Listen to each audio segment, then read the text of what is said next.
In 1965, 17-year-old high school student Randy Garner stayed awake for 264 hours. That's 11 days to see how he'd cope without sleep. On the second day, his eyes stopped focusing. Next, he lost the ability to identify objects by touch. By day 3, Garner was moody and uncoordinated. At the end of the experiment, he was struggling to concentrate, had trouble with short-term memory, became paranoid, and started hallucinating. Although Garner recovered without long-term psychological or physical damage, for others, losing shut-eye can result in hormonal imbalance, illness, and in extreme cases, death. We're only beginning to understand why we sleep to begin with, but we do know it's essential. Adults need 7 to 8 hours of sleep a night, and adolescents need about 10. We grow sleepy due to signals from our body telling our brain we are tired, and signals from the environment telling us it's dark outside.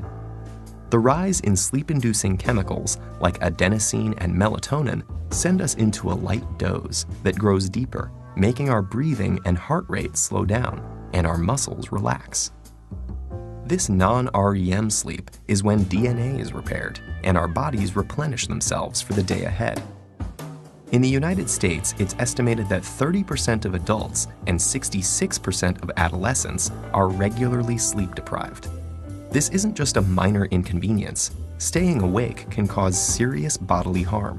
When we lose sleep, learning, memory, mood, and reaction time are affected. Sleeplessness may also cause inflammation, hallucinations, high blood pressure, and it's even been linked to diabetes and obesity.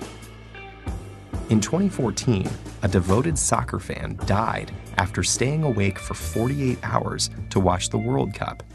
While his untimely death was due to a stroke, studies show that chronically sleeping fewer than 6 hours a night increases stroke risk by 4.5 times compared to those getting a consistent 7 to 8 hours of shut-eye. For a handful of people on the planet who carry a rare inherited genetic mutation, sleeplessness is a daily reality. This condition, known as fatal familial insomnia, places the body in a nightmarish state of wakefulness, forbidding it from entering the sanctuary of sleep. Within months or years, this progressively worsening condition leads to dementia and death. How can sleep deprivation cause such immense suffering? Scientists think the answer lies with the accumulation of waste products in the brain. During our waking hours, our cells are busy using up our day's energy sources, which get broken down into various byproducts, including adenosine. As adenosine builds up, it increases the urge to sleep, also known as sleep pressure. In fact, caffeine works by blocking adenosine's receptor pathways.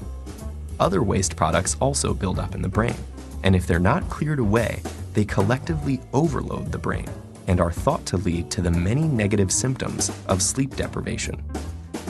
So what's happening in our brain when we sleep to prevent this?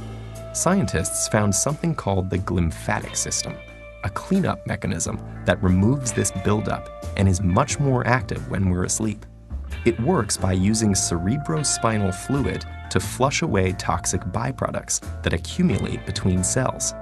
Lymphatic vessels, which serve as pathways for immune cells, have recently been discovered in the brain, and they may also play a role in clearing out the brain's daily waste products. While scientists continue exploring the restorative mechanisms behind sleep, we can be sure that slipping into slumber is a necessity if we want to maintain our health and our sanity.